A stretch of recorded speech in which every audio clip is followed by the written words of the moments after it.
The rain was still drizzling when Kathy Spence, a 24-year-old geobiology student in Bellingham, Washington, vanished in the Mount Baker-Snoqualmie wilderness.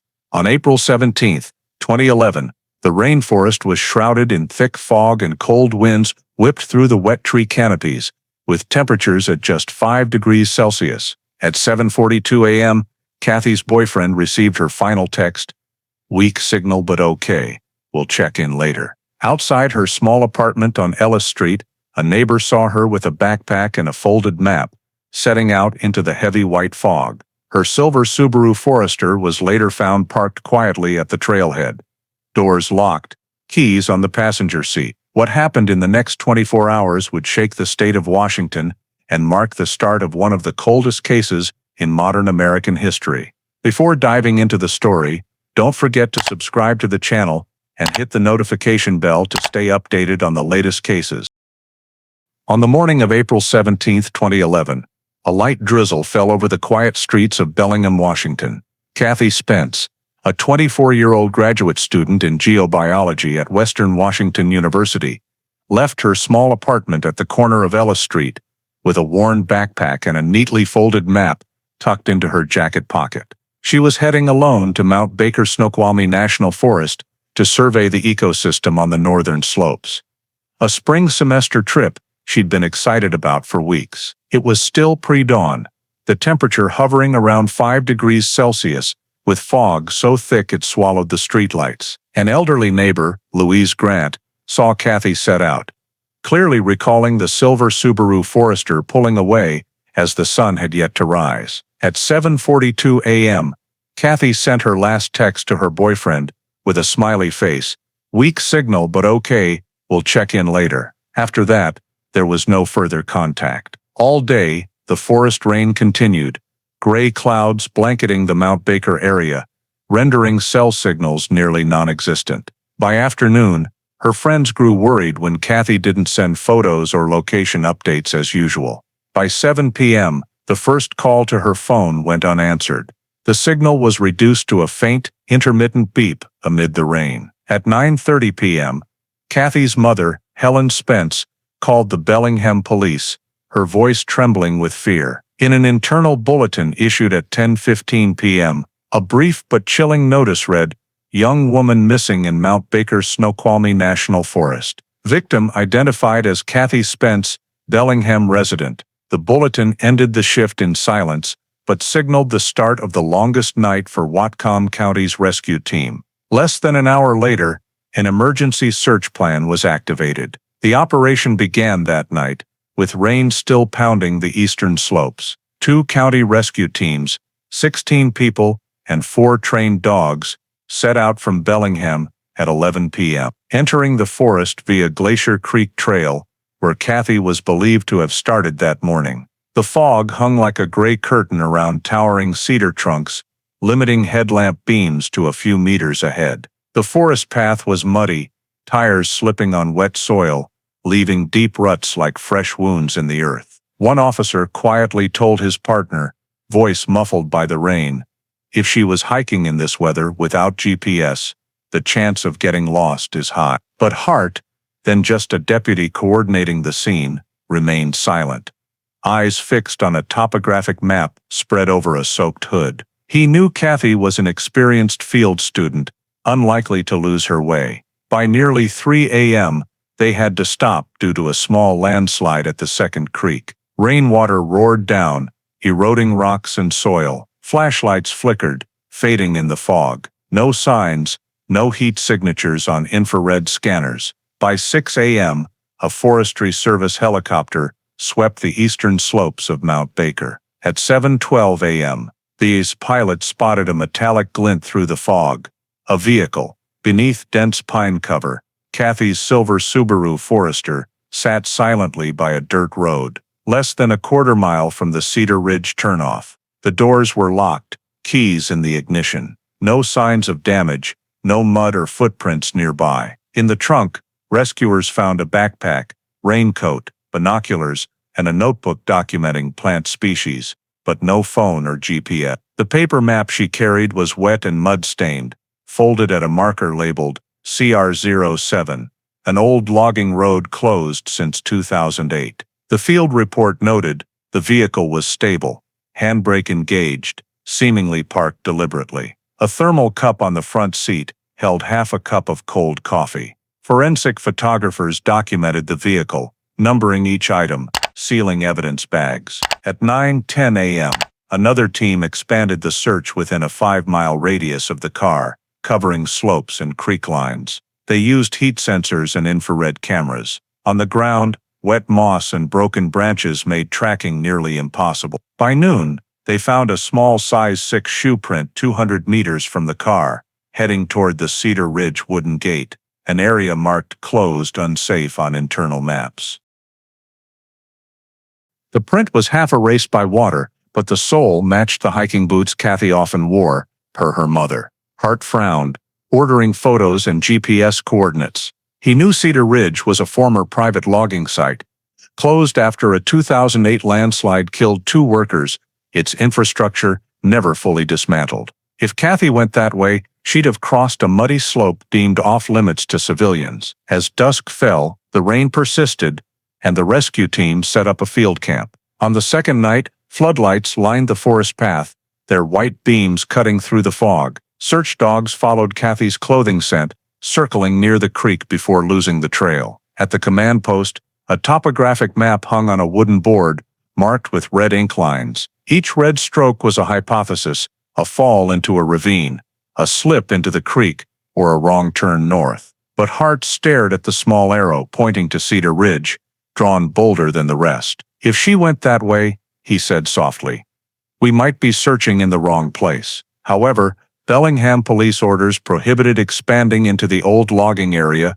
due to landslide risks and lack of access permits. The team halted at the forest's edge, rain drumming relentlessly on the command post's tin roof. As the third dawn broke, the search yielded nothing but a faint shoe print and the forest's absolute silence. Mount Baker loomed like a vast entity, swallowing all sound, leaving only the howl of wind through wet trees. In Hart's report to Whatcom County that morning, the final line was typed in bold, no signs of life detected. Suspected victim left vehicle on foot toward Cedar Ridge logging area.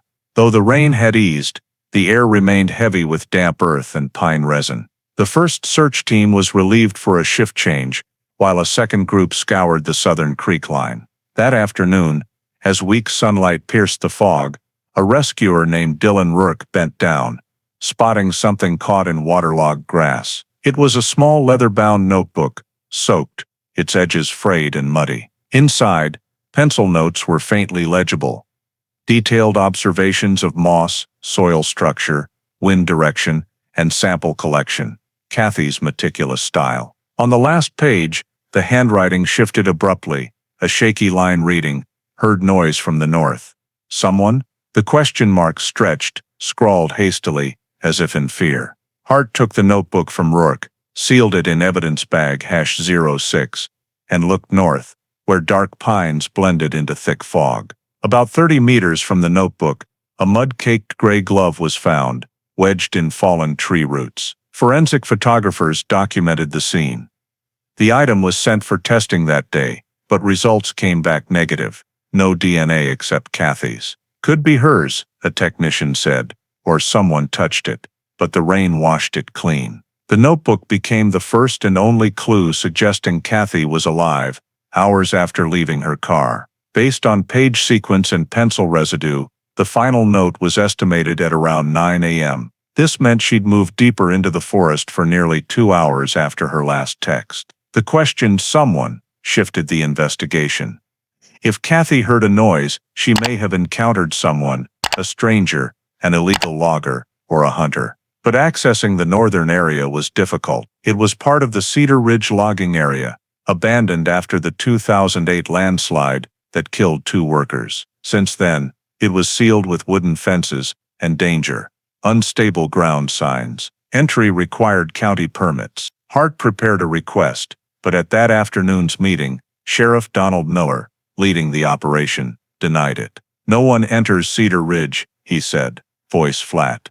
The geology's unstable. If the rain continues, we'll lose more people. When Hart argued that all clues pointed there, Miller cut him off. "I won't let a missing student turn into a mass casualty." The meeting ended in heavy silence. Outside, thunder rumbled over the mountain. The next morning, local news ran a brief headline: "Search for Bellingham student enters fourth day. No new traces found." Social media spread Kathy's image, a bright smile, hair tied high, standing by a large tree. Western Washington University students organized fundraisers, printing and posting flyers at gas stations and roadside stores. But in the forest, the search effort waned. Prolonged rain caused ground subsidence, forcing teams to abandon areas. 2 helicopters' heat scans picked up signals muddled by water vapor, unable to distinguish human from animal. By the 5th day, a major storm swept Mount Baker, flooding creeks and sending mud into the command camp. Miller ordered, "Suspend all operations in Cedar Ridge until conditions improve." Kathy's family protested fiercely. Her father, Frank Spence, drove to the site, standing in the rain-soaked command post, demanding an expanded search. "She's out there, she can't wait," he said, hands shaking from cold. Miller met his gaze silent. The suspension held. That night, Hart sat in his car, staring at the map. He circled the notebook's location, the glove, and the Cedar Ridge direction, connecting them in a single line. He knew what it meant, but could do nothing more. On the 6th morning, the search officially ended. Miller's final report concluded: "Victim not found. Presumed deceased due to accident or disorientation." All evidence was sealed, boxed, and sent to Whatcom County's archive under case #1104-172. Hart, unconvinced, submitted a supplemental report with a handwritten note: "Inconsistencies between vehicle location and presumed route. Recommend reassessment if new evidence emerges." That thin sheet, unnoticed then, later became one of the few intact documents. As summer faded and winter swept down from the Cascades, snow blanketed Mount Baker. 6 months later, the quiet forest bore no trace of the once frantic search. Kathy Spence's name vanished from Bellingham's morning news, replaced by weather updates and minor accidents. On October 29, 2011, the case was updated: "Missing, undetermined. No evidence for a crime, no body, no witnesses. Just a young woman who entered the forest and never returned." For her family, the case never closed. Frank and Helen Spence believed Kathy was alive somewhere or deserved answers. They petitioned the Washington governor's office to reopen the search or fund an independent investigation. The only response was a brief transfer slip, coldly printed: "Case #1104-172, status, closed." Later letters went unanswered. Each month, Helen visited the Bellingham police, carrying Kathy's old photo, sometimes asking softly, "If someone finds something in the forest, will you call us?" The desk officer usually looked away, repeating a rote reply.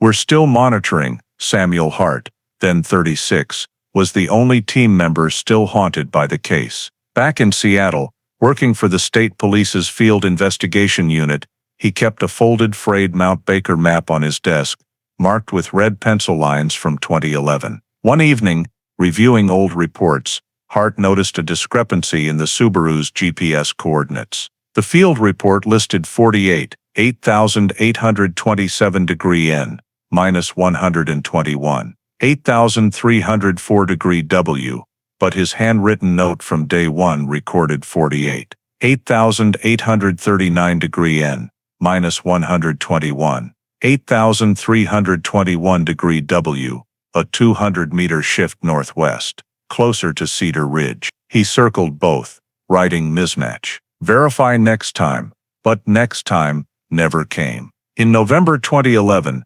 Sheriff Donald Miller was promoted to Bellingham's deputy director, praised for swift handling of a missing person case under natural disaster conditions. Local papers ran his photo presenting a commemorative flag, Mount Baker's foggy forest in the background. To the public, Kathy Spence's case ended there. No one mentioned the damp notebook or the scrawled, "Heard noise from the north." In Whatcom County's evidence vault, the box labeled Case #1104-172 sat on a low shelf among hundreds. The next spring, Kathy's family held a quiet memorial by Lake Whatcom. 12 old friends brought wildflowers and photos. Helen placed Kathy's picture by the cold water, whispering, "If you're out there, let someone find you." No one answered. A gust wet the photo, which drifted and sank. In the years that followed, Hart occasionally reopened the map. He didn't believe Kathy's case was an accident. She wasn't reckless. Her notes showed clarity, wind direction, humidity, moss types, no panic. But his requests to access the case were denied. "It's closed," an Olympia archivist said. "You need a valid reason and higher authority." Hart folded the map, stored it, but never discarded it. Time passed, and the 2011 search team scattered, transferred, promoted, or retired. Kathy Spence's memory faded like old rain, mentioned only at rare Whatcom County Rescue Team reunions. "Worst rainy season I ever saw," Dylan Rourke recalled at a Fairhaven cafe. "Everything got swallowed. She vanished so fast, left nothing but a footprint." None knew how true that was. A decade passed since Kathy's disappearance. In 2021, Washington launched the Cold Case Review, a statewide project to revisit hundreds of unsolved missing persons and homicide cases from 1980 to 2015. Over 800 files were selected, sorted by strict criteria: biological evidence, field reports, and original forensics. At position 217, case hash 1104-172, Spence, Kathy, Bellingham, Washington. The dusty file was pulled from Olympia's basement archive. Thick dust coated the box, requiring a soft brush before scanning the barcode. On the lid, faded tape bore D. Miller, in scrawled ink beside Whatcom County's seal. When the catalog reached the State Forensics Center, a familiar name appeared among consultants: Samuel Hart, 46, former field investigator from 2011. Retired early after a knee injury, he lived quietly in Tacoma, writing criminal science reports for a university. A March afternoon call from the Cold Case Review came. "Mr. Hart, we're asking about a 2011 Mount Baker missing person case. You seem to be the last to handle the original file." He paused, then said, "I still have the map." A week later, Hart arrived in Olympia. In a cold room under fluorescent lights, young forensic tech Marisa Tuttle unsealed the first evidence bag. Inside were a hair strand, mud-stained fabric scraps, and a gray handkerchief in a plastic bag labeled Bag Hash 7, untouched, since collection. The hair was split, one part for Kathy's DNA comparison, the other for extended analysis. Under the microscope, technicians noted a strange residue on the hair, not mud, but dried protein, like sweat or skin cells. They extracted a sample for next-generation sequencing, a new method to isolate DNA from degraded evidence. 4 days later, preliminary results arrived: male DNA, non-matching victim. The brief line froze the room. Hart held the report, eyes locked on the genetic code. "If not a relative," he said slowly, "who was in her car?"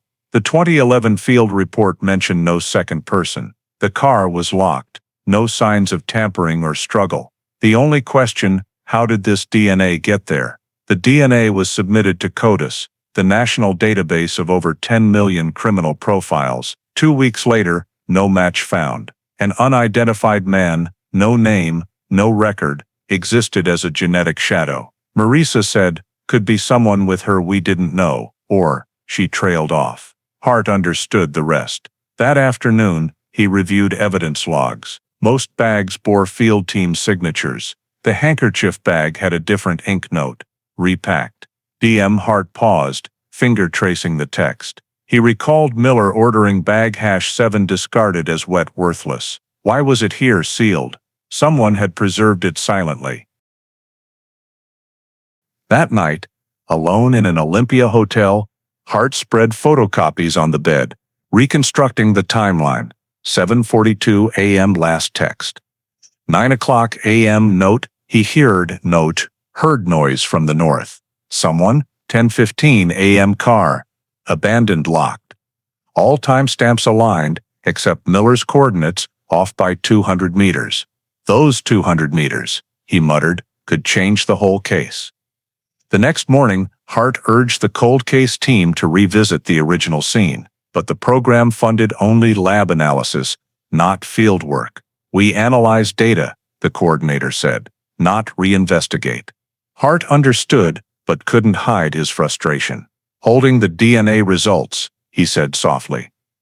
You don't have to believe me, but if we don't follow through now, in 10 years, there'll be nothing left to analyze. At the final meeting, as others left, Hart stayed. The forensic report's bold line glared, unknown male DNA, non-match CODIS. A new clue opened a murky abyss. It didn't reveal who touched Kathy's life, only that someone was there, in her car, the day she vanished. Outside, rain pattered on the Olympia Lab's tin roof, a cold, persistent sound matching the case. Hart folded the documents, muttering, "If this is the start, I won't let it sink again." A week later, as Washington digitized case files, Kathy Spence's case resurfaced. In June 2021, the cold case review team scanned old records for digital storage, field reports, photos, evidence logs, and investigation notes. For case #1104-172, they found an anomaly. Files from 2011 followed a date_case number_officer format, but one stood out: Spence_incident_final. Doc, misaligned with standards. Its first line read, "Report finalized and approved by D. Miller, the 19th of April 2011.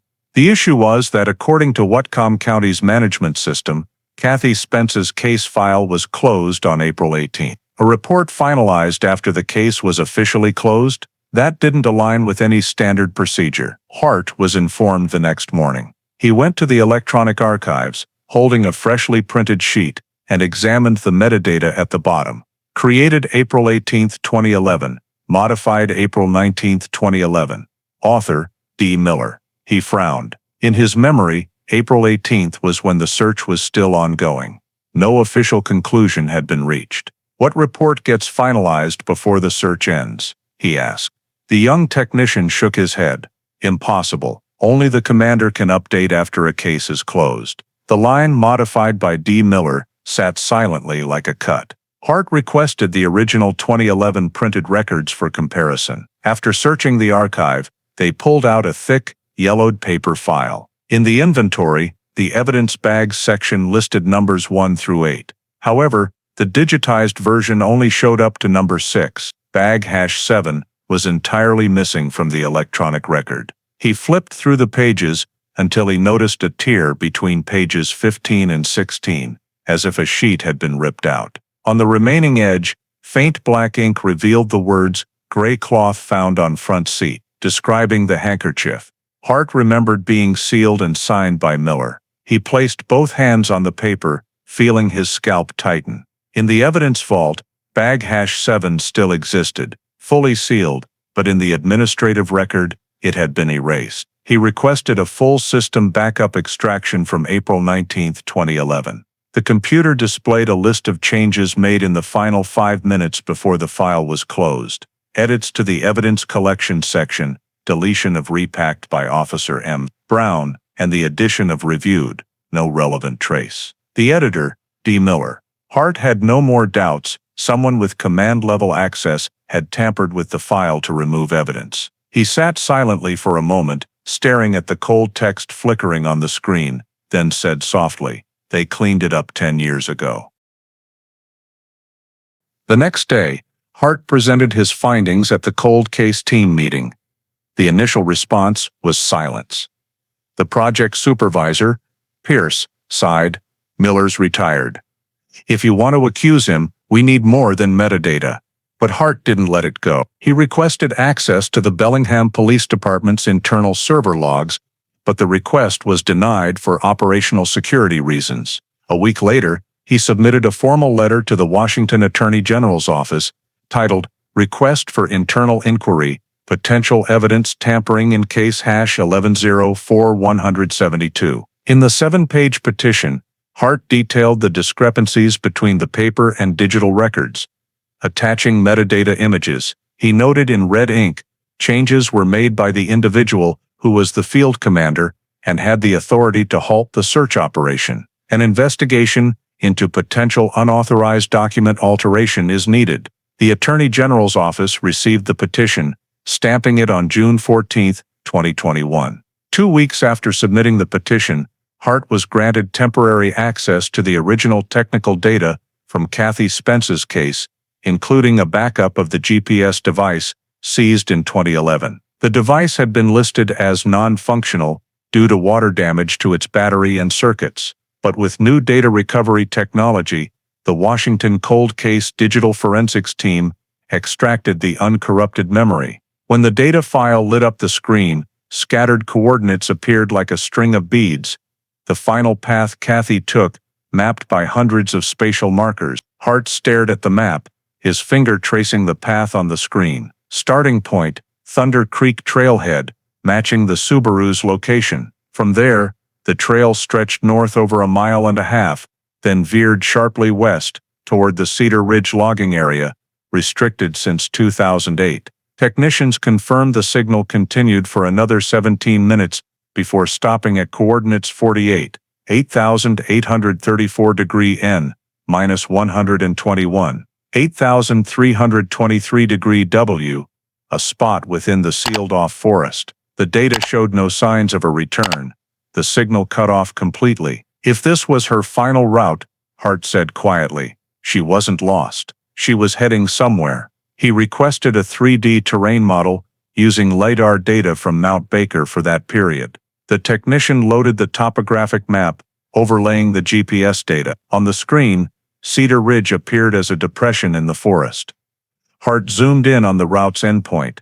The contour lines were interrupted by an unnatural flat patch, about 40 meters long and 20 meters wide, resembling an old leveled clearing. Forestry Service records confirmed it was a former logging transfer station for Cedar Ridge Logging Company, closed after the November 2008 landslide. No one was allowed access since, due to unstable geology and subsidence risks. Hart printed the 3D map, taped it to the meeting room wall, and marked the GPS endpoint in red. Kathy wasn't lost, he said, voice low but firm. She was stopped here. In the silence following his words, only the faint hum of the computer fan was audible. Marisa looked up from her laptop. Who do you think stopped her? Hart didn't answer immediately. He recalled the final line in Kathy's field notebook. Heard noise from the north, someone. The northward direction aligned precisely with Cedar Ridge. They cross-referenced weather and NASA satellite data for Mount Baker on the morning of April 17, 2011. Infrared imagery showed an unusual geothermal anomaly around Cedar Ridge between 9 o'clock and 10 o'clock a.m., coinciding with Kathy's GPS signal loss. A narrow strip of land reflected light differently, as if recently disturbed or dug up. When Hart requested a comparison with 2010 and 2012 satellite images, analysts found the area had vanished, covered by newly planted vegetation. Leveled, a technician exclaimed. Someone flattened it between 2011 and 2012. Hart nodded, requesting forestry records. The results showed Cedar Ridge, though defunct, had an internal road maintenance permit renewed in May 2011, 3 weeks after Kathy's disappearance. The area safety supervisor's signature, Donald Miller. The room fell silent. Hart said nothing more, writing in his notebook, cross-check signature, same officer in original case. The words trembled slightly, but were steady. He knew he was touching something beyond a missing person case. The next day, Hart and the technicians built a virtual motion model, reconstructing Kathy's possible path that morning. The model showed her leaving the car at 8:05, traveling 1.6 miles north, pausing at 9 o'clock, then entering the restricted zone 300 meters before the signal cut off. The data showed no running or sudden turns. Her pace was steady, about 3 miles per hour. No signs of panic, Hart concluded. She was moving toward a specific goal. When the simulation ended, Hart stood silently, watching the glowing path move through dark space. Part of him hoped it was a technical error, but everything aligned: coordinates, timing, the restricted area, and Miller's signature on the logging permit. He wrote in the report, Possible interference at restricted area. Person of interest, Donald Miller. Before leaving the office, Hart taped the 3D map printout to the wall by his desk. In it, an unnaturally flat patch sat nestled in the forest, like a scar covered by time. Below the image, he wrote in black marker, "Kathy wasn't lost, she was stopped." That evening, back at the hotel, Hart turned on the TV while sorting documents. A weather report played, the anchor's monotone voice warning of a storm approaching Mount Baker. High landslide risk at Cedar Ridge logging area. Hart froze. He stared at the weather map, where a red alert dot matched the exact spot where Kathy's GPS stopped. Outside, the wind howled, rattling the curtains, sending a shiver through him. The same sound he'd heard in the forest 10 years ago. In that moment, a chilling thought struck. If Kathy was stopped there, the person who ordered the area sealed knew exactly why she never returned. The next morning, Hart returned to the cold case review office in Olympia, searching old Cedar Ridge Logging Company personnel records. In a yellowed 2011 file, he found a previously unmentioned name, Evan Briggs. According to the notes, Briggs was a contract worker responsible for guarding equipment left after the company's 2008 closure. An addendum showed he was temporarily reappointed from March to April 2011, coinciding with Kathy's disappearance. At the page's bottom was a familiar scrawled signature, Donald Miller. A brief note read, "Temporary security, South Gate oversight." Hart tracked down Briggs one September afternoon. A light drizzle fell, the smell of damp wood and moss lingering. Briggs, over 50, was thin, with gray hair and restless eyes. When Hart showed his badge, Briggs' hand trembled slightly. "Police?" Briggs asked, voice hoarse. Hart nodded. "No, I'm with the state's cold case program. I need to talk about April 17, 2011. Briggs stopped breathing for a second, then gave a dry laugh. "I know what day you're asking about." In a small room lit by a dim yellow lamp, Briggs opened a drawer and pulled out a dark-covered notebook. The first page read, "Cedar Ridge, 2011. Shift log." He flipped to a yellowed page, pointing to smudged ink. 7:55 a.m., black police car stopped at wooden gate. Below, a brief note, no state plates, only ID number 08-217. Hart asked, "You sure it was a police car?" Briggs nodded. "Flashing lights, dual antennas, Crown Victoria. Can't mistake it. I served in the military, I know state patrol vehicles." Hart took a deep breath. "What did you do after seeing it?" Briggs replied, "I called Miller, my shift supervisor. He was the only one I was allowed to report to for restricted area intrusions." Hart flipped his notebook. "What did he say?" Briggs gave a strained smile. "Told me to mind my own business. I remember the exact words. If you want to keep getting paid, stay quiet." When Hart asked why he didn't report it, Briggs looked down. "I had a wife and kids then, needed the money. Cedar Ridge paid well, even for temporary security. I thought it was just someone checking the forest, didn't want trouble." Hart paused, then asked, "Did you see anyone else besides the car?" Briggs looked up, voice quieter. "I saw a pedestrian, a woman, in a light raincoat, knit hat. She walked the northern trail, near the forest edge. The black car stayed about 10 minutes, then drove past the gate toward the abandoned mill." Hart turned on his recorder, asking Briggs to repeat the details. As he spoke, rain pattered outside, mingling with the rustle of paper. "I remember a short car horn, like a signal. Then silence. I waited a few minutes, saw no one leave. Around noon, Miller called, told me to go home, said the area was shut down for landslide risk. I never went back to Cedar Ridge." Hart asked, "Did you tell the police back then?" Briggs nodded. 3 days after the girl went missing. I went to the Whatcom station, told the desk officer I saw a patrol car in the restricted area. But the next day, Miller showed up at my house, said the case was resolved. Told me not to talk nonsense. I got scared, burned all my papers, only kept this notebook. Hart studied the faded page. The right corner bore a rain-smudged circle of ink. Below black police car was a hasty signature. E. Briggs. He requested technicians photograph and analyze the handwriting. Simultaneously, he checked the ID 08217 in Whatcom County's vehicle registry. The result silenced the room. Crown Victoria 08217 was registered to Sheriff Donald Miller, assigned to the Eastern Patrol Division. The detail matched Briggs' description: black car, flashing lights, dual antennas. Hart requested the vehicle's movement log for April 17, 2011. The technical record showed the activity log blank from 6 a.m. to 12 p.m., noted as GPS signal failure. 6 empty hours, the exact window of Kathy's disappearance. Briggs continued, voice slow and raspy. I still remember the feeling when that car left. Dust kicked up, burnt gas smell.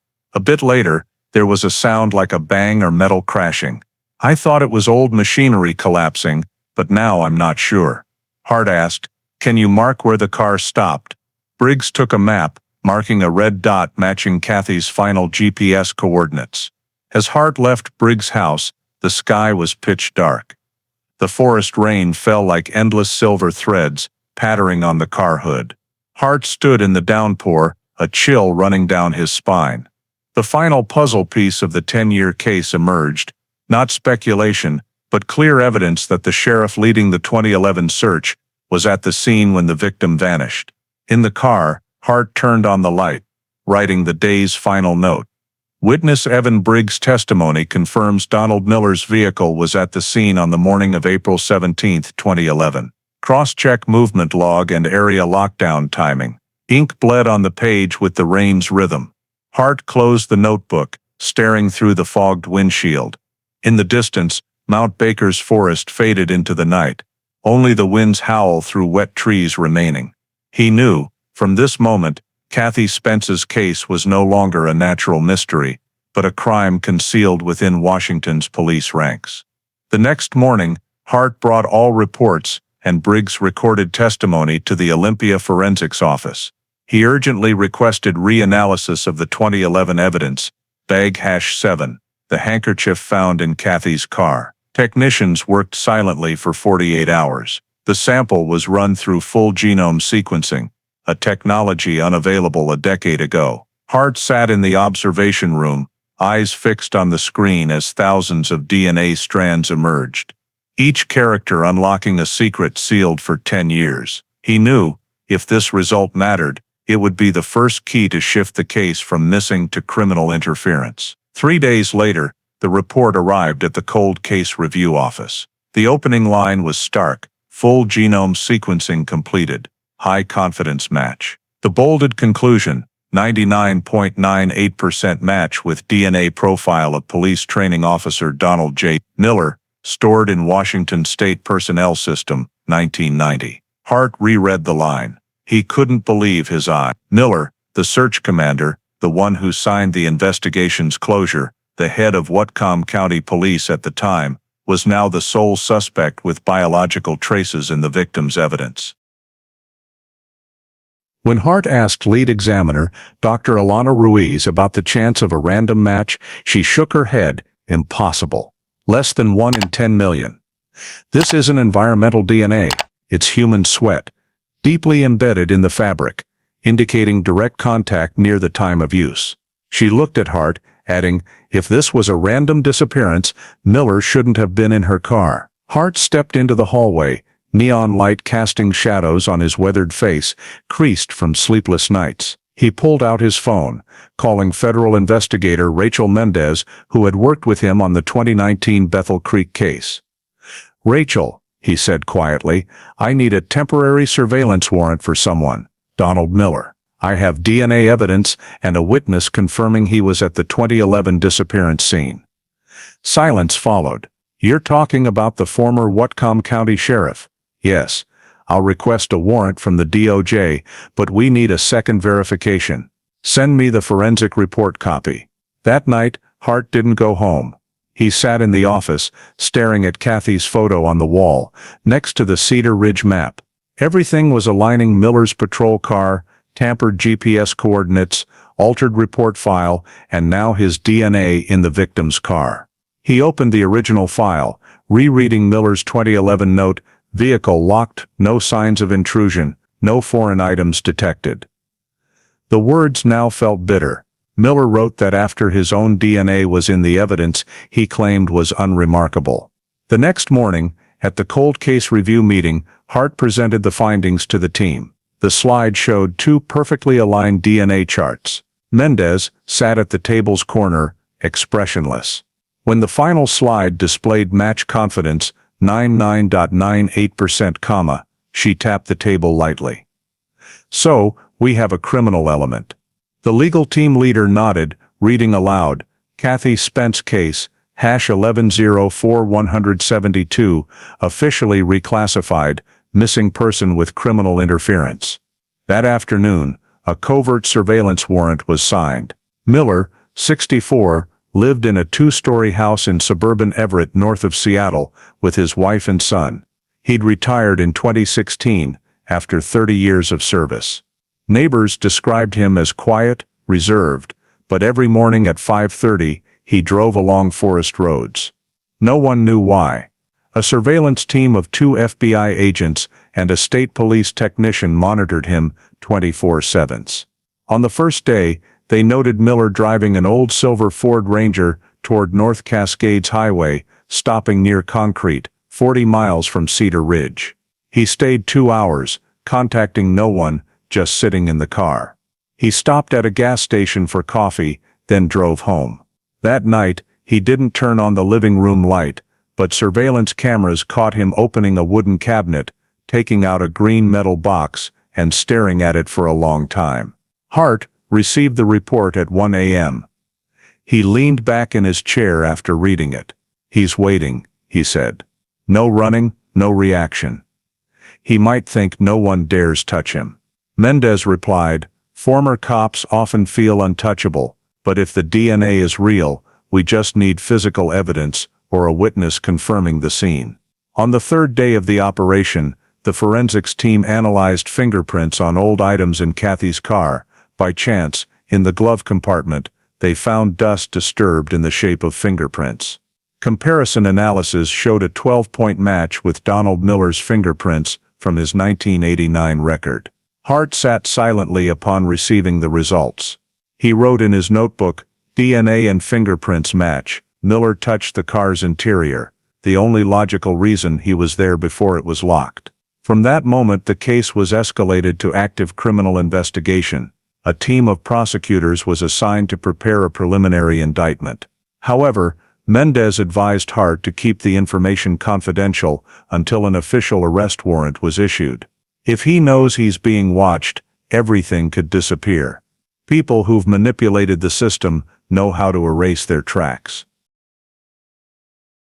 Meanwhile, the forensic report was sent to the Washington State Department of Justice with a final note: DNA trace of Donald J. Miller found in evidence from Kathy Spence's disappearance scene. Probability of random match below 0.0002%. Conclusion: direct contact.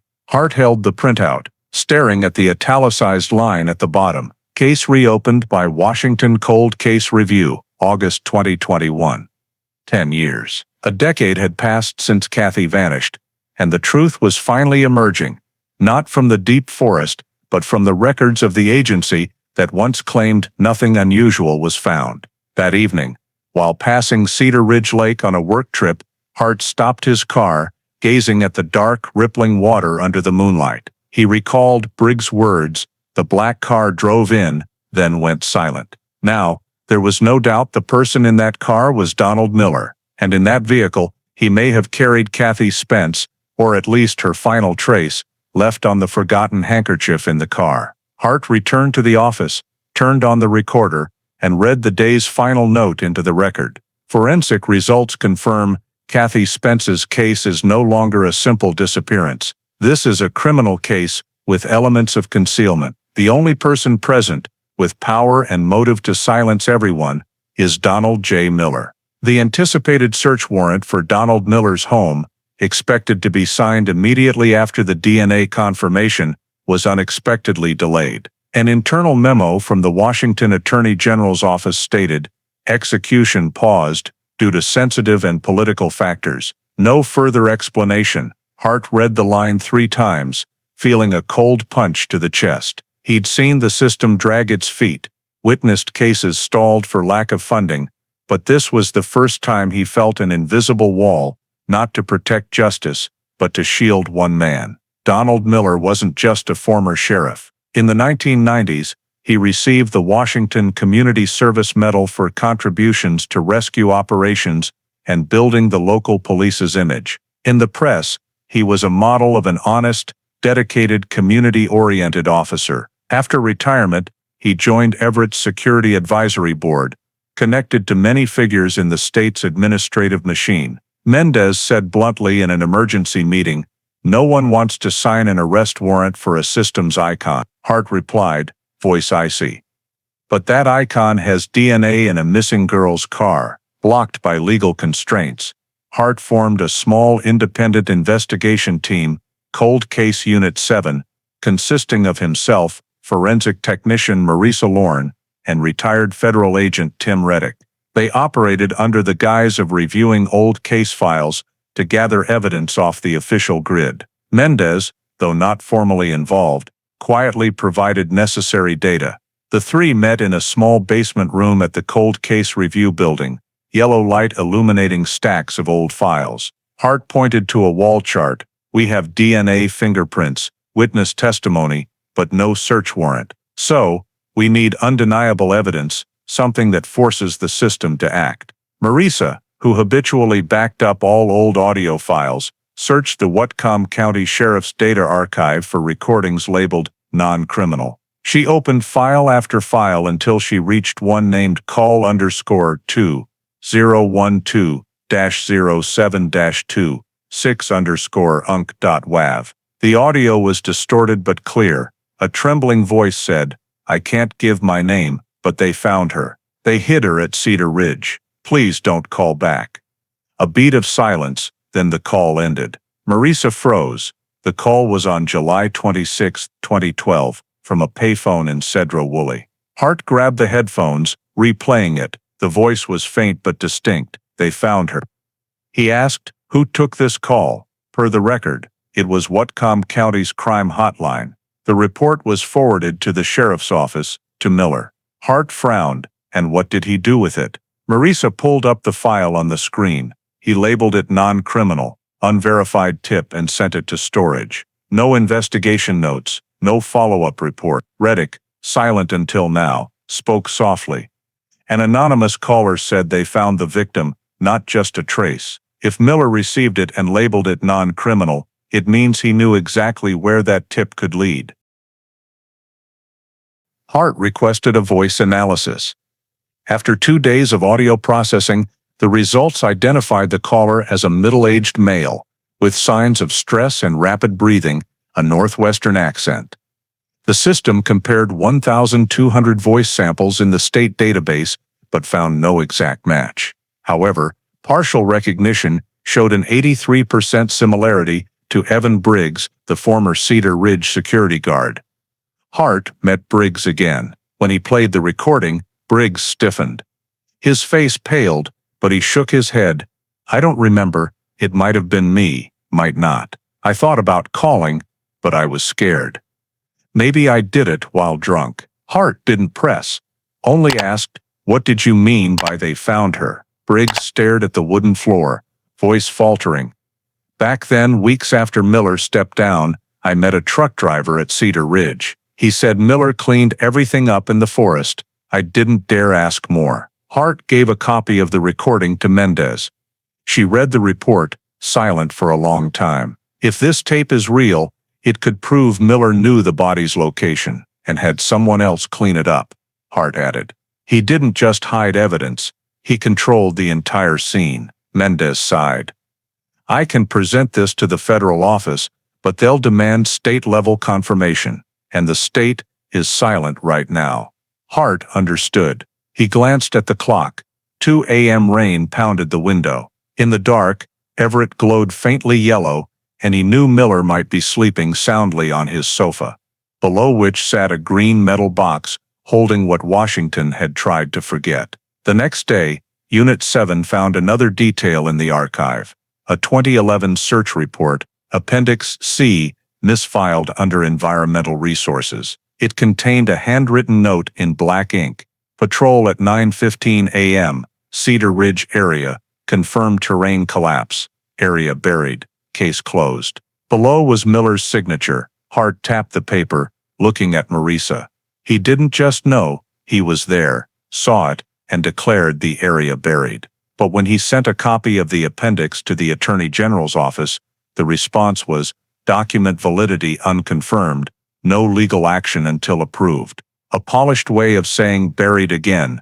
Hart sat in the meeting room, fluorescent light reflecting off cold white walls. He felt caught between two worlds, one where the truth was emerging, and another where a power structure was trying to extinguish it. He wrote in his notebook, someone in the system is protecting Miller, reason unclear, but strong enough to block a search warrant, despite DNA, fingerprints, testimony, and audio evidence. All leads point to Cedar Ridge. Need to pinpoint the exact buried areas mentioned in Appendix C. In October 2022, autumn rain cloaked Mount Baker in thick fog. The dark cedars stood silent as Cold Case Unit 7's technical vehicles entered the Cedar Ridge logging area.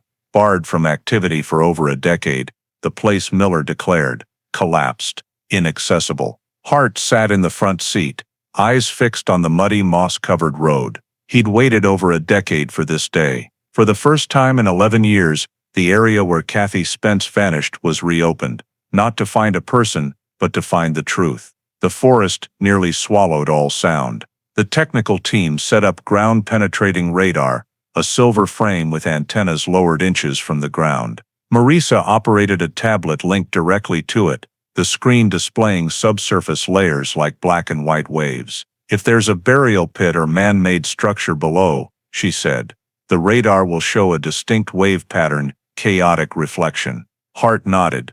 Start at the flat clearing from the 2011 map. After 3 hours of scanning, most areas showed uniform soil layers, but at the western edge of the leveled clearing, the radar signal changed. A rectangular bright patch, over 2 meters long, about 1.5 meters deep, reflected strongly like metal. Marisa frowned. Something's here. Not rock, not tree roots. This pattern suggests a solid structured object, maybe an iron frame or container. Elaine Rederia room became demore, hizzy bulls. Elaine set up a tent and began exploratory digging. Each soil layer was removed, every handful sifted carefully. About 2 hours later, a worker's shovel hit something hard.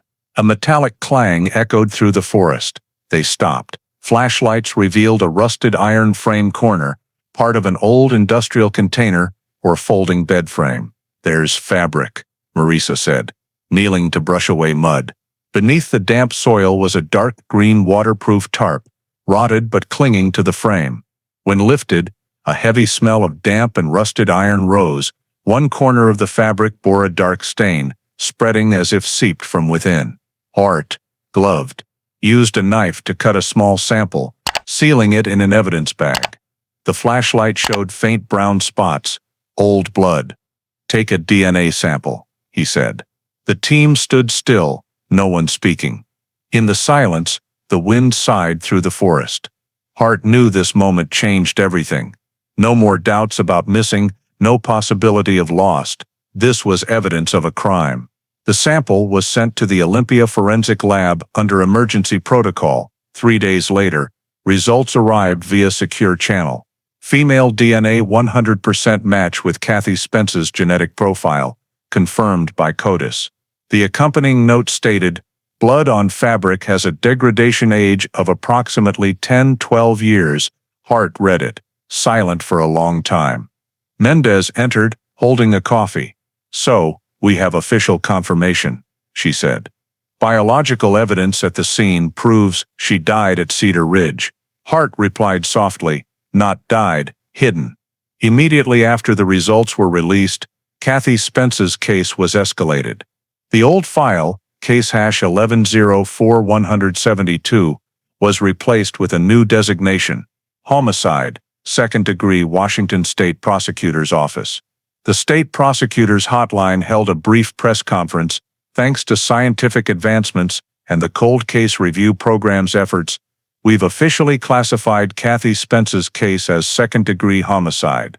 Scene evidence indicates organized criminal concealment. The media swarmed. Local papers published photos of Hart and Unit 7 at Cedar Ridge, with white forensic tarps in the background. Bellingham residents, who'd forgotten Kathy's name for a decade, now recalled the girl missing since 2011 has finally been found in a case the police once closed. But Hart didn't attend the press conference.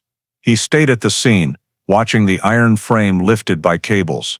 As mud slid off, its structure became clear, a galvanized steel frame, once used as a storage rack support. Beneath were layered tarp fragments, some stained with red mud. Nearby, the forensic team found a brown leather belt, its buckle intact, engraved with DM on the inside. Hart said nothing, only wrote, "Iron frame likely used to secure an object. Blood matches victim's DNA. Belt found engraved with DM." He knew this would suffice for charges, if paired with evidence of when and who placed the object there. That afternoon, Washington State Prosecutor Thomas L. Avery contacted Hart directly. "We've reviewed the results," Avery said. "From now the case falls under state prosecution.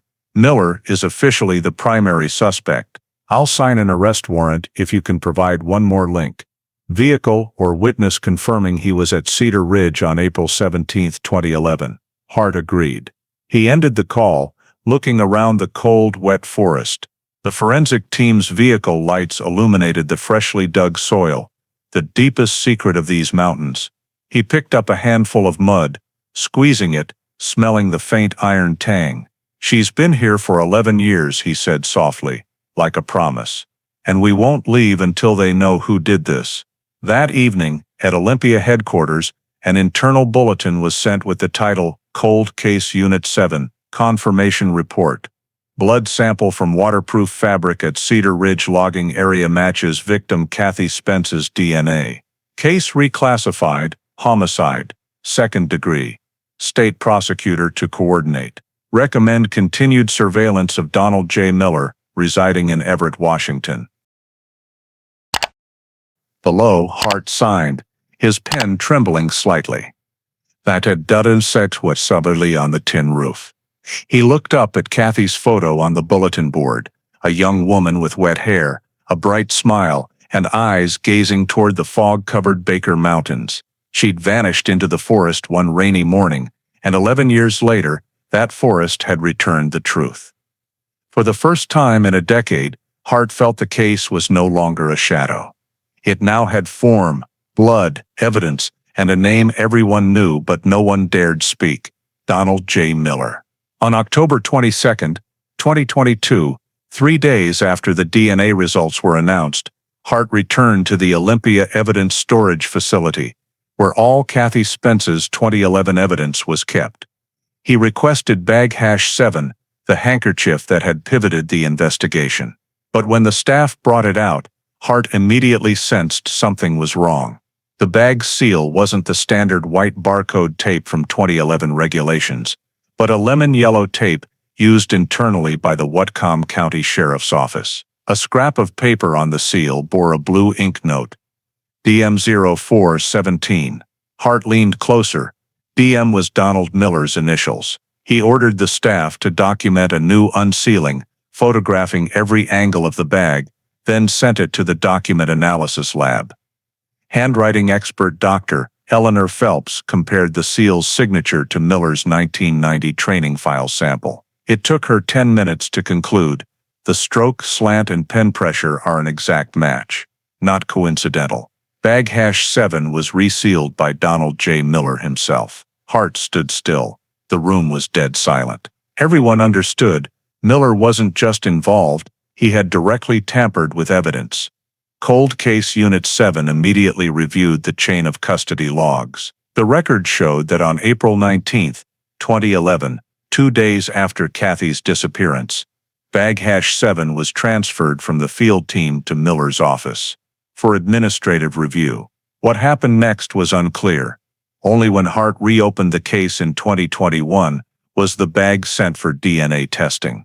Marisa, managing the digital records, noticed another red flag.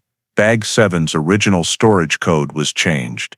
The system copy lists evidence type, soil sample, but it's actually fabric, a handkerchief. Hart clenched his jaw, staring at the screen. He altered the evidence description, hid a blood-stained handkerchief as a soil sample, so no one would find it. The deeper they dug, the more all traces pointed to one source. Hart expanded to external data. 2011 forest surveillance cameras installed by the Washington Forestry Service on patrol routes, mainly for wildlife and illegal logging monitoring.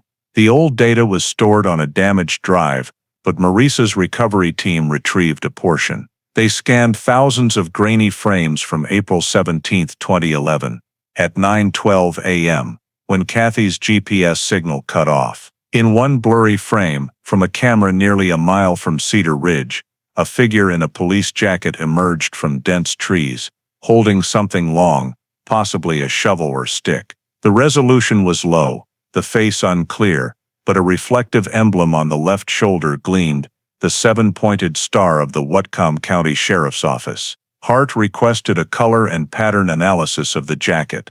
Forensic match software showed a 96% match with the 2009 patrol jacket model, issued only to senior officers in Whatcom County. Records confirmed only 3 people received it: Donald Miller, Deputy Sheriff Arnold King, and Lieutenant Carol Haynes. The other 2 were on duty elsewhere with alibis that morning. Marisa printed an enlarged image, pointing to the right shoulder. "See this bright spot?" Hart nodded. "It's the reflective Whatcom County Division Command logo, only on senior commanders' jackets. And one more detail," she zoomed in on the chest below the faint badge, a metal keychain glinted. "Miller always wore his duty keys there," Marisa said. "It's in all his press photos." The room fell silent. Hart leaned back, exhaling. "So everything aligns: DNA in the car, signature on the seal, and an image of a man in his jacket coming from Cedar Ridge that morning." Reddick said quietly, "We now have a closed evidence chain from the scene, to the evidence, to the person." Hart nodded. "Yes, but without a search warrant, we can't arrest yet. We need the prosecutor to confirm the logic chain, from falsifying records to being in the restricted area." That afternoon, they sent all data, images, signature records, radar analysis, and DNA to Thomas Avery, the state prosecutor. Avery reviewed each item, silent, until the blurry video played. He clasped his hands, voice low. "Do you realize what this means? This isn't just a criminal case anymore.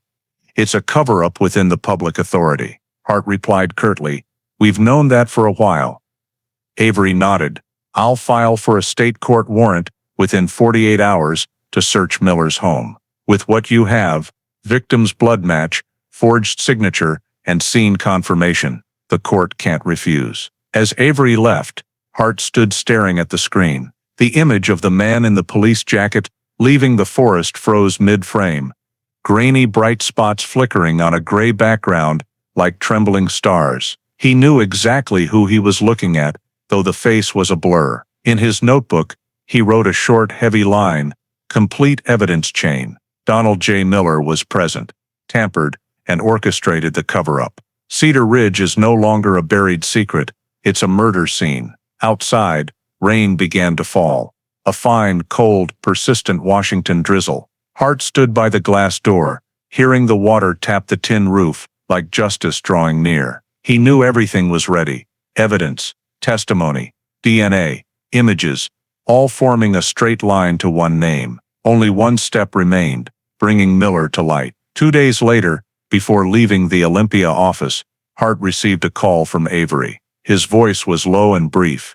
"The warrant's signed. We move at dawn on the 25th. Hart nodded, saying nothing more. It was still pitch dark when the Washington State Patrol's tactical convoy turned into the quiet South Everett neighborhood. The dashboard clock read 4:57 a.m. on February 25, 2023. Thick fog blanketed the winding streets, headlights cutting through cold, damp air. In the lead SUV, Hart sat beside State Prosecutor Thomas Avery. He gazed silently through the window. The gray two-story house of Donald Miller loomed faintly behind bare maple trees. An ordinary home like hundreds in the suburbs, but Hart knew it held 12 years of lies. Since the state court approved the search warrant, the plan was kept strictly confidential. The raid was executed by the Tactical Response Unit, alongside Cold Case Unit 7. Objective: seize all storage devices, documents, and any evidence tied to Kathy Spence's case before Miller could destroy them. 4:59. Mendez's voice crackled over the radio. Team 1, approach the front. Team 2, flank the garage. Hold until signal. 5 o'clock sharp. Red flashing lights lit up. A loudspeaker boomed through the fog. Donald J. Miller, this is the Washington State Police. We have a search warrant. Open the door immediately. No response. A living room light flicked on, then off. 3 seconds later, the tactical team used a breaching tool, and the door swung open. The sound of boots on hardwood echoed. Clear, clear, kitchen. Go down. Officers' voices rang out in sequence. Hart entered last, with Avery. The air inside the house was thick with the smell of rust and damp mold. On the dining table, a coffee mug still steamed. Everything was unnaturally tidy, as if the owner had prepared for guests. Upstairs, Miller was found in the bedroom, wearing a robe, standing by the window. He didn't resist, only looked at the police team, a faint smile crossing his lips. I knew you'd come. It's finally here. Hart didn't respond, reading the search warrant aloud. Avery signed the confirmation, then signaled the technical team to begin the search. In Miller's study, they recovered an external hard drive, 2 USBs, and a set of topographic maps of the Cedar Ridge area, marked in red with landslide zones from 2011. Exactly where Kathy's blood sample was found. Marisa plugged the hard drive into a specialized device. The system quickly identified dozens of files, including one labeled Elise11.docs. Hart opened it. Inside was an administrative report, never submitted to any system. The title silenced the room. Internal report. Evidence processing at Mount Baker-Scene, April 18, 2011. Hart skimmed it, voice catching. Evidence processed at CR logging area. Scene secured, no traces remain. Sealed and stored in temporary archive, case hash 1104-172. No further reporting required. At the bottom was the signature D. Miller, matching the previously analyzed sample. No logo, no approval, like a confession. Disguised as an administrative document, Avery closed the laptop, voice dry. This is the smoking gun. He wrote out how he hid the crime. Meanwhile, the basement search team reported, we've got something. Hart and Avery descended immediately. The narrow staircase led to a damp, cold space. In a corner, behind a wooden shelf stacked with toolboxes, they found a green metal suitcase. Thick dust covered it. The lock rusted. Hart, gloved, pried it open with a crowbar. A sharp, rancid smell hit them. Inside, neatly folded, was a dark green police patrol jacket. Model 2009. The left shoulder bore the intact Whatcom County Sheriff's Office emblem. The jacket's hem had dark brown stains, oxidized to a brick color. Under light, the forensic team confirmed it was blood, seeped from the inside out. Marisa took a sample immediately. She said nothing, only looked at Hart, eyes heavy. I'll get this to the lab now, she said softly. 6 hours later, the report came back. DNA results, 100% match with Kathy Spence's blood sample. Biological degradation consistent with 10-12 years. Hart held the report, hands trembling. The damp basement felt like a tomb. In that moment, 12 years flashed back, the failed search, the sealed case, the years Kathy was forgotten. All to hide this jacket. evidence Miller believed would vanish forever in Cedar Ridge's mud. Avery scanned the basement, voice low. He kept his own incriminating evidence, not out of stupidity, but obsession. Part of him wanted to be found. Hart nodded, silently climbing the stairs. Outside, a pale dawn filtered through wet fog, gray light reflecting off water-beaded windows. He pulled out his phone, voice low but firm. "We have enough for charges. Request immediate arrest confirmation." That evening, at 8:47 p.m., a Washington state judge signed the order.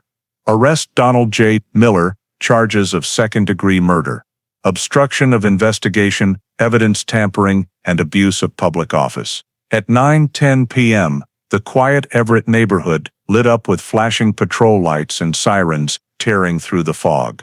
The man once hailed as Whatcom's hero bowed his head, hands cuffed, stepping over the threshold amid relentless camera flashes. No badge. No smile. Only a silent figure swallowed by the police car's lights. Hart watched, saying nothing.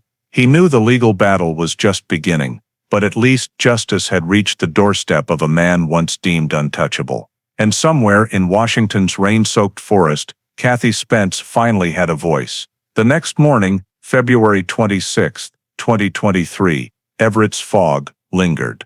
The police car rolled out of Snohomish County's detention lot, carrying Donald J. Miller, former Whatcom County Sheriff, now a defendant in a case shaking the state. He sat silently in the back, hands cuffed in front, eyes vacant ahead. Outside, dozens of reporters had gathered since dawn, cameras aimed at the gate. As the car door opened, flashes erupted, and questions drowned the rain. "Did you kill Kathy Spence, Mr. Miller? What about Cedar Ridge?" No officer answered. But Miller, face gaunt and silver hair disheveled, glanced at the crowd. His low, tired voice, barely caught by a K5 microphone. "She wasn't supposed to be there." One vague sentence froze the air. Morning news replayed the clip dozens of times, with a ticker. Breaking: Donald J. Miller, she wasn't supposed to be there. The formal charges, announced by the Washington State Prosecutor's Office, might obstruction of justice, evidence tampering. Second-degree murder, victim Kathy Spence. The 16-page indictment was read at Everett's preliminary hearing that morning. Miller was accused of abusing public authority to conceal, destroy, and manipulate evidence related to the death of citizen Kathy Spence, and directly participating in processing the Cedar Ridge logging area scene on April 17, 2011. Outside, Bellingham, where Kathy lived and was once called the decade's strangest missing person, was reeling. To many, Miller was a symbol of dedication. He led the initial search, spoke on TV, comforted the Spence family, even teared up on camera, saying, "We did all we could." Now that man was led away in cuffs, charged with killing the girl he swore to find. The media seized the story. The Seattle Times ran a bold headline, "The Cedar Ridge Cover-Up, the Sheriff Who Hid the Truth." National outlets like ABC, CNN, and NBC sent reporters to Washington, setting up camp outside Everett's courthouse, interviewing locals, former officers, and Miller's colleagues. A retired Whatcom officer told NBC he was respected, almost a legend in the force. No one suspected he was the one we were looking for. Meanwhile, Cold Case Unit 7, Hart, Marisa, and Reddick faced unexpected attention. They couldn't speak publicly, but the press dubbed them the Rain Detectives, unearthing truth from Washington's wet mud. Internally, Hart remained silent. To him, the arrest wasn't the end, but the start of a legal battle that could span years. That morning, as Miller was escorted from court, the armored van moved slowly through the press crowd. Across the barrier, a middle-aged woman held Kathy's photo, eyes red, shouting, "He stole our girl. 12 years, he fooled us all." Police restrained her. Miller didn't look, head bowed, lips tight. Inside the court, Avery addressed the press. "We have the defendant's DNA at the scene, forged evidence with his signature, and testimony confirming he manipulated the investigation. The evidence is clear. This is no longer a missing person case, but a systematically concealed crime." He ended with a line reporters scribbled down. The truth wasn't buried, it was waiting for someone brave enough to dig. Meanwhile, Miller's lawyer, Eugene Carver, a former federal prosecutor, faced the cameras. My client is a victim of a political and media campaign. No body was found, only a fabric scrap and unverified blood. We'll prove his innocence, but the weak defense couldn't erase the image of Miller in a gray prison jumpsuit, head lowered between two escorting officers. The press fixated on chilling details: the blood-stained jacket in the suitcase, the Case 11.docs file stating evidence processed, and Miller's final words. She wasn't supposed to be there. The nation began asking, what did not supposed to be there mean? What did Kathy Spence witness in Mount Baker's forest that drove a veteran sheriff to kill to silence her? In Bellingham, shops displayed papers headlined, "The Cedar Ridge Cover-Up." Locals buzzed, and media called it Washington's biggest police scandal since the 1980s. Those who joined Kathy's search felt betrayed. "We worked under him, trusted every order," a volunteer told the Seattle Post. "Now I see he made sure we'd never find her." That afternoon, in Everett's detention center, Hart was allowed to meet Miller as the lead investigator. When the interrogation room door closed, it was just the two of them, across a cold metal table. Hart looked straight at him. "Why did you do it?" Miller didn't meet his eyes, only gave a faint smile, voice hoarse. "You think everyone has a choice? Some things can't be exposed." Hart clenched his fists. "Did Kathy die for those things?" Miller went silent, gaze drifting. Finally he whispered, almost a breath, "I was just cleaning up." Those brief, cold words ended the first interrogation. But for Hart, they opened a darker door. If Miller was cleaning up, who gave the order? The interrogation room on the second floor of Everett County Detention Center was so cold that breath was visible. At 8 a.m. on February 27, 2023, Donald J. Miller entered with two lawyers, face expressionless, gray prison collar buttoned tight. Hart sat opposite, with Avery and Mendez behind him. On the table, a stack of files, Cedar Ridge scene photos, and a sealed envelope labeled DNA evidence. Case KS 2011. Miller was read his rights. He nodded, arms crossed, eyes blank. "I understand." For the first 9 hours, he said nothing. Every question, direct or probing, met silence. Hart, patient, didn't push, letting the clock tick in the sealed room. He knew men like Miller, former commanders who interrogated hundreds, wouldn't speak until they felt compelled. Near 6 p.m., Hart stood, circling the table. He opened a black briefcase, placing down a photo of the police jacket from the suitcase, then a test result copy. Victim Kathy Spence's DNA 100% matches blood on the defendant's jacket. Finally, he pinned a Cedar Ridge map to a whiteboard, marking in red, Kathy's car, the fabric find, and the radar-detected iron frame. "You led the search here," Hart said, voice low. "Now we know you weren't just searching, you were cleaning up." Miller stayed silent, but Hart noticed his hand twitch, neck vein pulsing faintly. He placed a second photo, the blurry forest camera frame, a man in a police jacket emerging from Cedar Ridge on April 17, 2011. "We can't see the face," Hart said, "but we see enough." Miller looked up, eyes like cold steel. "You think you know everything?" Hart replied. "We know a 24-year-old girl went missing, and 12 years later, her blood was found in your suitcase. The rest, you can help us understand." A long silence followed. Then Miller sighed, hoarse and heavy. He glanced around, then spoke softly, barely audible. "I was just cleaning up. I didn't mean to kill her." Avery leaned forward. "Can you explain that, Mr. Miller?" Miller sat still, then spoke, words disjointed like memories. "That day, I got a call about a stranger in Cedar Ridge, a restricted area, but people still went in. The logging company, Cedar Ridge Timber, paid me to protect their resumed operations. Off the books, steady money. I didn't touch anyone, just looked the other way, but then, she showed up." Hart asked, "Kathy Spence?" "Yes. Alone with a camera, I saw her near the western edge, where the company had illegally cleared land. She photographed excavators, oil pipes, trucks with erased logos. I told her to leave. She said she was a student, studying ecology. I knew she didn't understand, just saw something odd. But I was afraid she'd send those photos to someone. Miller paused, eyes distant, as if seeing through the concrete wall. I called her back, said we needed to talk privately. She wasn't scared, just annoyed. We argued. She demanded my name to report a forest violation.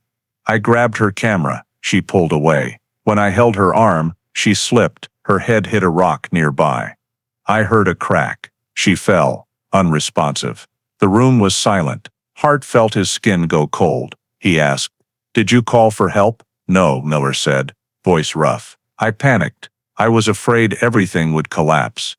Job, reputation, family.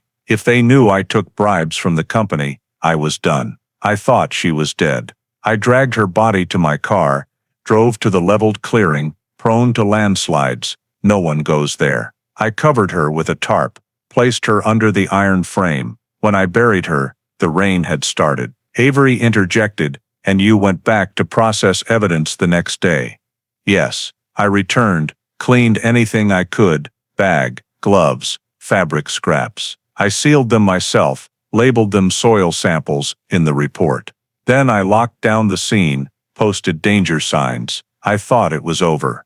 Hart asked quietly, "You thought that was cleaning up?" Miller went silent, hands clenching. "I didn't mean to kill her, but I did, even if by accident." His voice dropped, almost trembling. I can't forget her eyes when she fell, wide open, like asking why. Mendez nodded to Hart.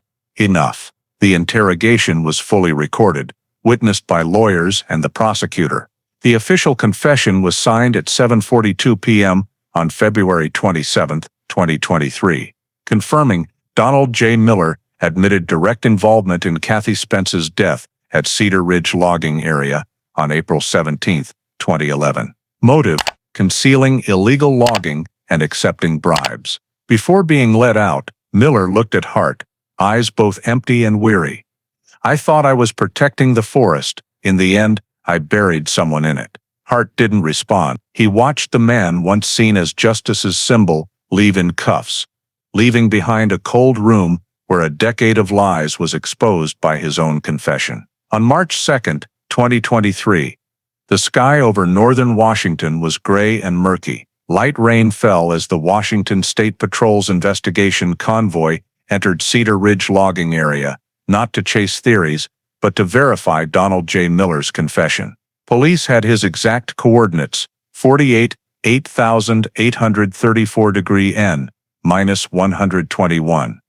8,323 degree W, under the leveled tarp near the fallen cedar. Hart sat in the back of a technical vehicle, silently watching trees blur in the fog. Each curve, each roadside rock, brought back memories of 12 years ago, the hopeless search nights, altered reports, and the wet, cold forest where Kathy vanished.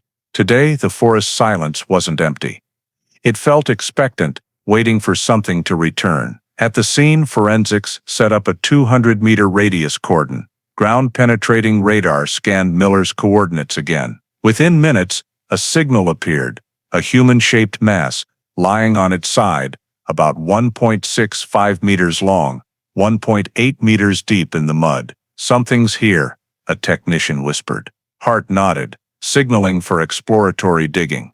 Soil was removed slowly. Rain made the earth heavy and sticky, smelling of mud, moss, and rust. At 1.5 meters, a shovel hit something hard. A worker leaned down, saying softly, "I see fabric."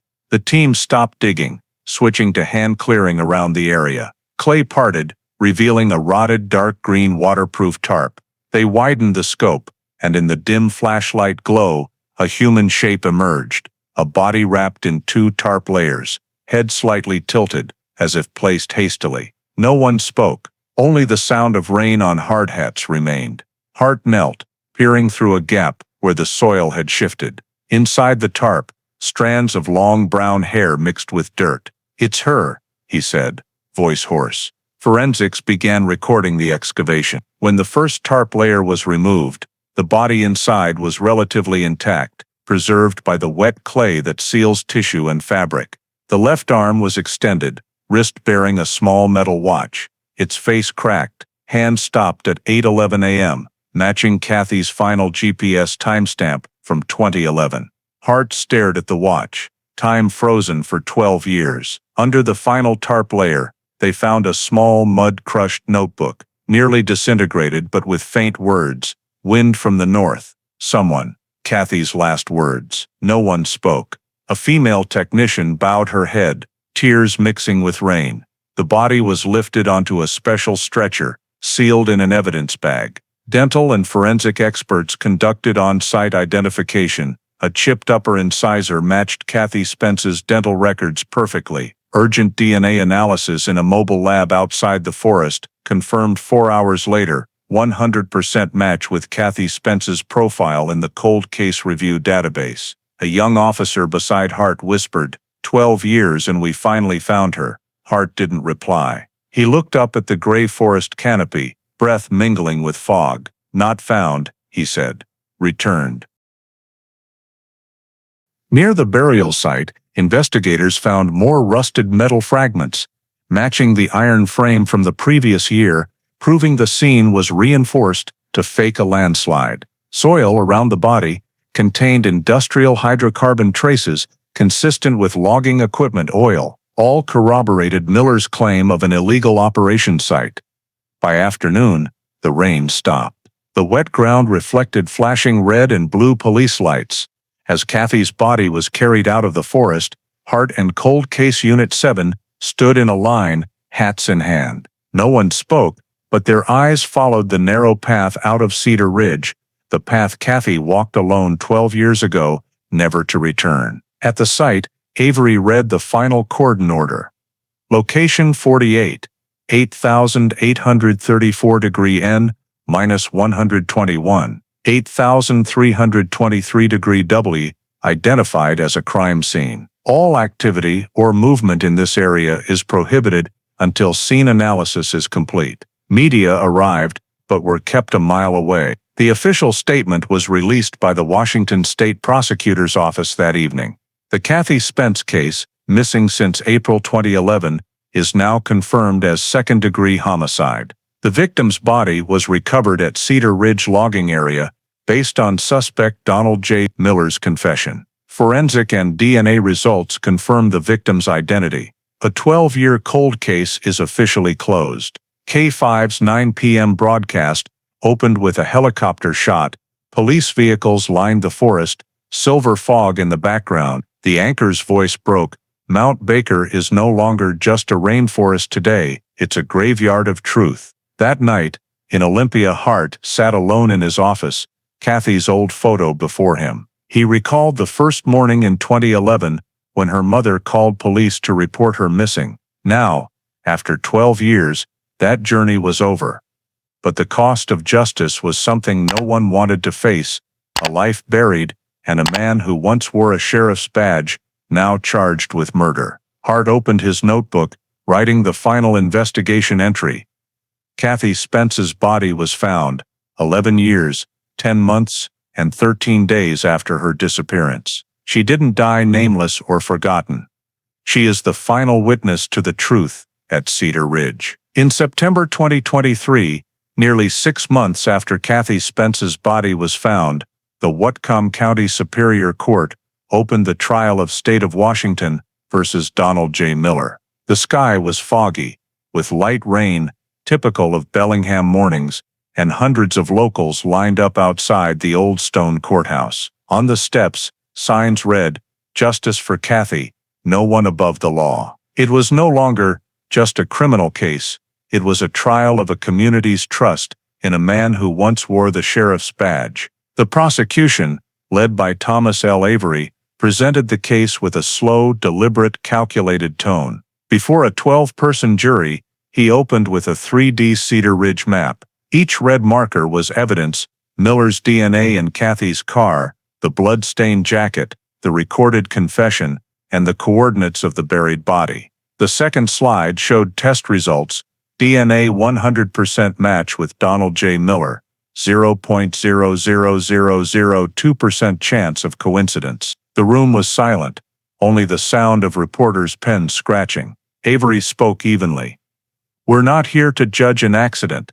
We're here to judge a deliberate cover-up by a man who knew what he was doing, who knew what he was burying under Cedar Ridge's mud." Defense attorney Eugene Carver stood, objecting, "My client doesn't deny mishandling the scene, but he didn't intend murder. This was an accident. Kathy Spence's death was a tragic consequence, not second-degree murder." Both sides agreed Miller concealed the body, but the crux was intent. The prosecution had to prove he knew he caused her death, or deliberately acted to hide his guilt afterward. On day 2, the prosecution called Samuel Hart to the witness stand. The room hushed as he entered. The silver-haired, wiry man held the case file. He had followed this case for 12 years, from the first night Kathy went missing to the moment her body was lifted from the forest. Avery asked, "Mr. Hart, why didn't you give up on this case?" Hart looked directly at the jury, because every falsified report, every altered detail in the file, showed someone wanted the truth buried. "I've seen many accidents, but no one takes a victim's blood home in a suitcase." He recounted the investigation, from discovering the tampered file, the resealed evidence bag, to the ground-penetrating radar and DNA results. His voice was steady, calm, without emphasis, but each sentence landed like a nail driven into wood. Some in the courtroom bowed their heads, tears streaming. As Hart said, Kathy didn't get lost. She was stopped by the very person who was supposed to save her. On the third day, the trial shifted to forensics. Dr. Alana Ruiz, head of Washington State's forensic lab, presented the skeletal examination results. A large screen displayed a skull with a fracture running from the left forehead to the crown. "This fracture," she said, "could result from direct impact with a hard object, like a rock or a severe fall. We can't confirm exactly due to bone degradation, but the force was strong enough to cause immediate death." Attorney Carver seized on this. "So Miss Spence's death could have been accidental," Ruiz replied. "Technically, yes, but the fracture shows force directed from front to left, a direct strike, not a backward slip." The courtroom murmured. Avery interjected, "Thank you, Dr. Ruiz. We only need to know the impact wasn't natural." On the fourth day, the prosecution presented the critical evidence, the recorded confession from February 27, 2023. Miller's voice played through the speakers, low and hoarse. "I was just cleaning up. I didn't mean to kill her." Avery paused the recording, facing the jury. "Ladies and gentlemen, when someone says, 'I was just cleaning up,' it means they knew something needed cleaning. A body, blood, guilt. No one cleans up an accident." The defense countered fiercely, presenting Miller's character, 32 years of service, dozens of commendations, a spotless record. Carver said, "Mr. Miller isn't a monster. He's a man who was afraid, who made a mistake in a moment. He didn't intend to kill Kathy Spence.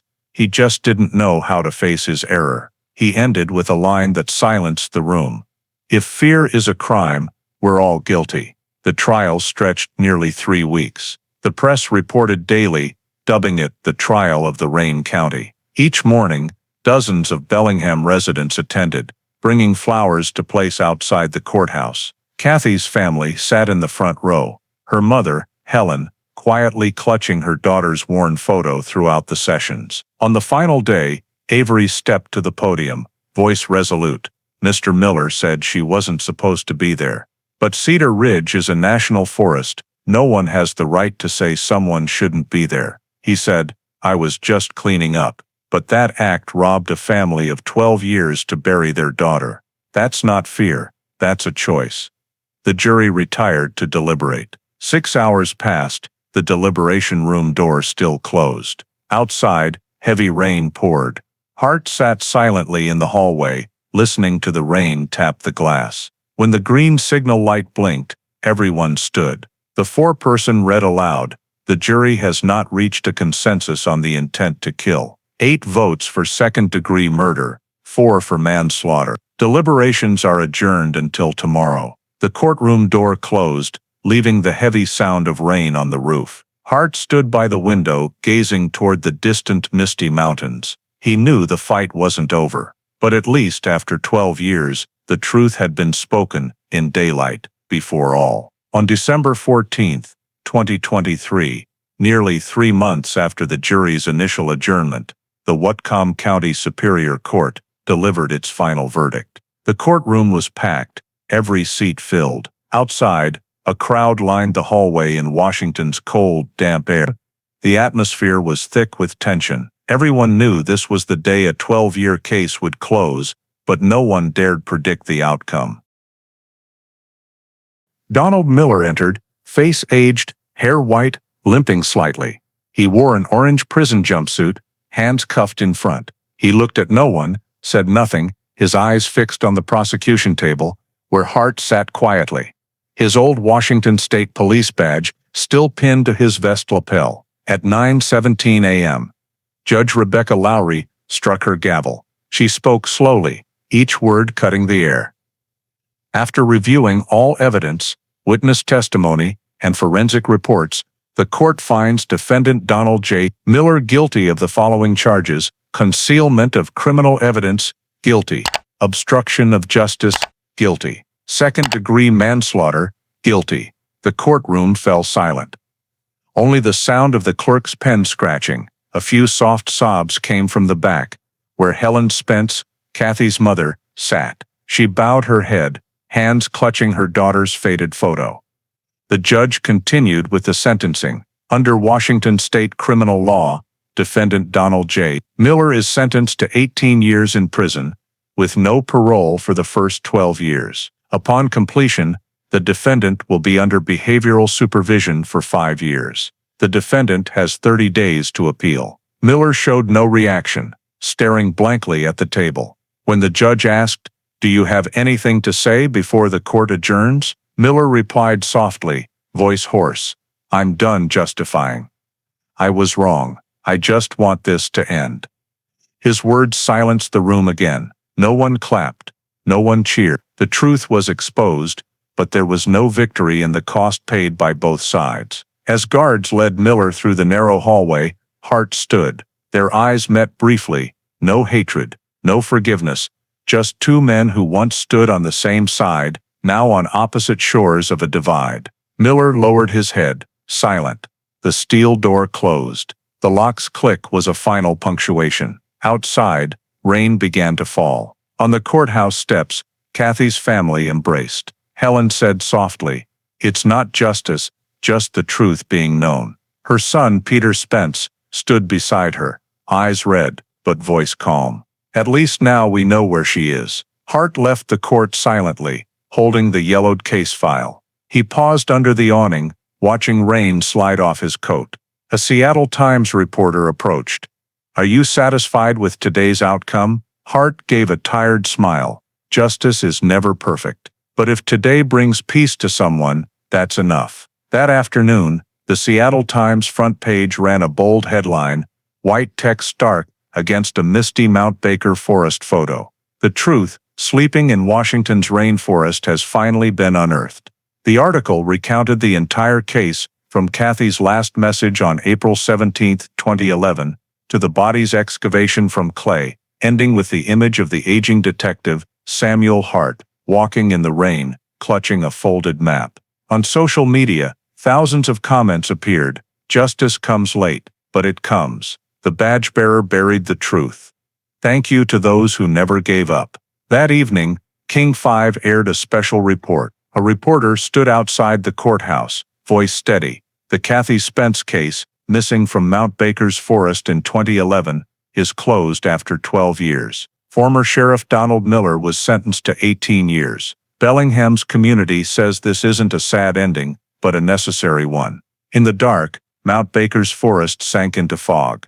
Where it was once sealed, a small wooden sign now stood, engraved, "Kathy Spence Trail." In memory of the truth that refused to die. Hart visited one last time, placing a pine branch at a tree's base. He said nothing, only gazed at the wet, misty path where footprints once led a world to reclaim the truth.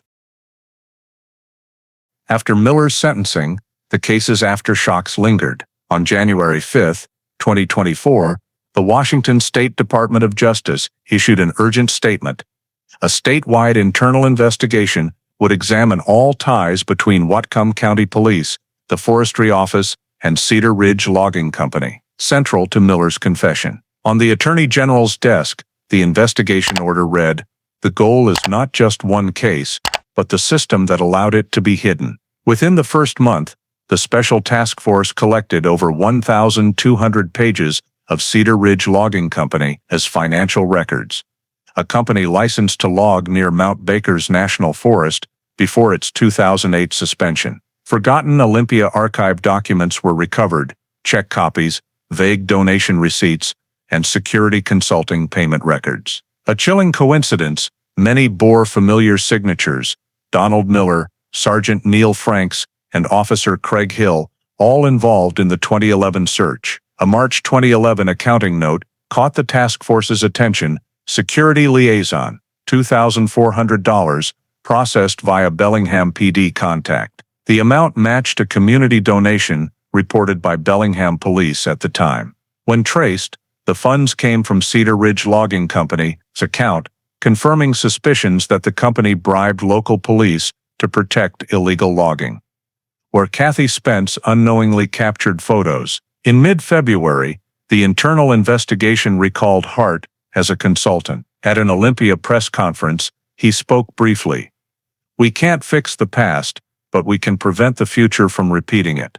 His voice was calm, but a bitter edge was unmistakable. Interrogations followed. Sergeant Neil Franks, now retired in Spokane, was required to provide personal income records. In a February 18 transcript, he admitted receiving sponsorship from Cedar Ridge representatives for area security support. A week later, his honorable discharge was revoked, and his file was sent to the state prosecutor. Officer Craig Hill denied involvement, but investigators found a $1,000 cash receipt sent to his wife's account 2 days after Kathy's disappearance. Result: Hill was charged with second-degree public bribery, facing up to 10 years.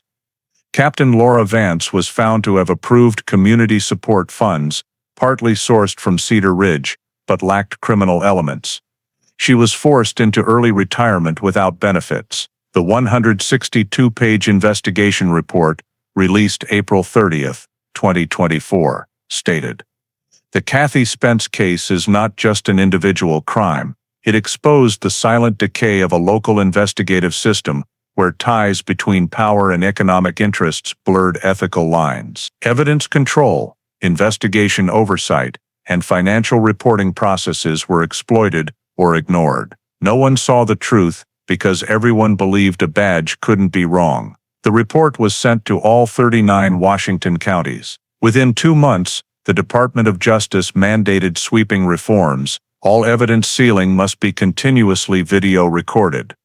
All search warrants and scene reports must be stored on the state's central computing system, uneditable, without dual-level approval. All donations, sponsorships, or corporate support to police must be disclosed to city councils and publicly reported periodically. At Olympia's Police Academy, the Kathy Spence case became a mandatory lesson in forensic integrity and ethics. Every new officer watched the excavation video and read the internal investigation report. Below the presentation screen, a line read, "A single sealing error can bury justice for 12 years. The press called it the Cedar Ridge Reform. The Seattle Times wrote, "No reform begins in tranquility. It begins in tragedy." In Bellingham, trust in police was deeply shaken. Some demanded Miller's name be erased from a memorial for fallen officers. Others argued it stay as a reminder of power's corruption. The debate lasted weeks until the city council agreed. The plaque would remain, but a steel-engraved line was added. "Justice doesn't belong to the uniformed. It belongs to those who don't bow." Hart, though retired, was invited to speak at criminal investigation seminars. At a Seattle event, he told new officers, "When the system is wrong, don't stay silent." One altered report can make a girl forgotten for over a decade. His words spread online, quoted thousands of times. By late 2024, the Department of Justice's final report confirmed the Kathy Spence case made Washington the first Western U.S. state to implement a comprehensive blockchain evidence management system, ensuring all changes are publicly logged and indelible.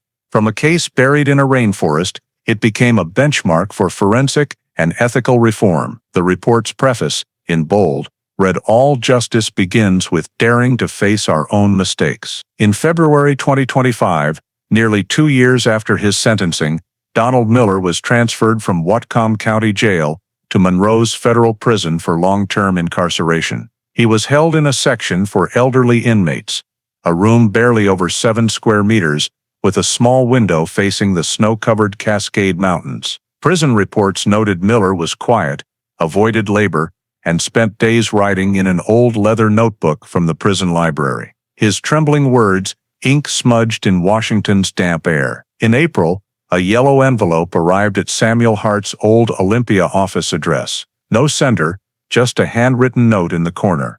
From D.M., Monroe Correctional Complex. Inside were 3 pages, black ink, small and neat. The opening line read, "I don't expect your forgiveness. I just want to leave something beyond silence." Miller wrote that he still remembered that rainy 2011 morning when Kathy Spence appeared at Cedar Ridge's edge, a sealed-off area for illegal logging. He said she carried a camera, asked about the chainsaw noise inside, and for a moment, her eyes held an unusual resolve. I don't know why I still see her eyes when she said, "People need to know what's happening here." I meant to stop her, just to warn her, but she stepped back, slipped.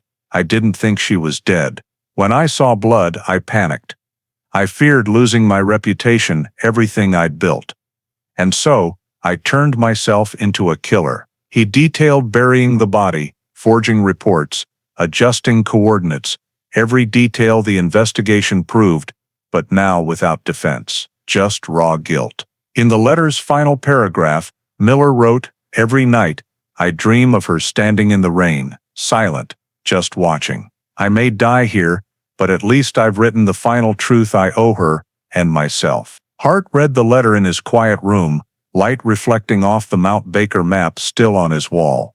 He didn't reply. Instead, he placed the letter in the case #1104-172 envelope, sealed it carefully, and sent it to the State Justice Archive with a brief note. Final confession. Received April 2025. He left the office, never mentioning the letter again. Months later, the Spence family was notified they could claim Kathy's ashes after legal proceedings ended. A simple memorial was held on the morning of August 9, 2025, by Lake Whatcom, where Kathy once learned to kayak as a student. Only her mother, brother, 2 close friends, and Hart, invited but standing at a distance, attended. No reporters, no cameras, just light rain and waves lapping the rocky shore. The officiant, an elderly pastor from Bellingham First Baptist, read a brief prayer. "Some souls don't leave us, for their justice remains unfinished. Today we return her to the water, the wind, and the truth she traded her life for." When her turn came, Helen Spence stepped forward, holding a purple wildflower Kathy used to pick each spring. She placed it on the lake, where gentle ripples carried it away, and whispered, "You can rest now, Kathy." Her tears mixed with the rain, blending into the lake's misty veil. Hart stood far off, his wool cap hiding half his face. He watched the flower drift, recalling 12 years of sleepless nights, torn files, unanswered questions. Now the answers were here, but at too great a cost. He pulled a small paper from his pocket, a copy of Miller's letter's final lines, and let it fall into the water. The paper soaked, ink blurring, with a few words clear before sinking. "I'm sorry." The rain stopped, pale sunlight piercing the clouds, glinting on the lake. Everyone stood silent for a long time. As they left, Hart glanced back at the water, wondering if justice truly brought peace or was just a way for the living to touch the past. In his final report to the Department of Justice, Hart wrote one note, case closed. But its memory never will. That night, Lake Whatcom lay still. A purple flower washed onto the rocky shore, caught in green moss. No one saw it, but perhaps, somewhere in the water, a young soul finally rested. The Kathy Spence case wasn't just a criminal tragedy resolved after 12 years. It was a mirror reflecting today's challenges in American society, where trust in justice and public transparency is constantly tested. That a sheriff like Donald Miller, once hailed as a community hero, hid a crime shows that a system's strength lies not in titles or medals, but in how people face the truth. When the documentary The Vanishing of Kathy Spence aired on PBS, millions of viewers asking questions signaled not just interest in a case, but a wake-up call about civic responsibility in overseeing power. Detective Hart, who pursued the case for over a decade, embodies the quality America needs: persistence in defending truth, even against the system he once trusted. The practical lesson isn't just for law enforcement, but for every American in this era of information and skepticism. When we witness injustice in government, workplaces, or social media, silence equals complicity. Without Hart, without a community asking questions, Kathy Spence would remain a girl lost in the rainforest. The story's message to today's America: trust justice but not blindly those who represent it.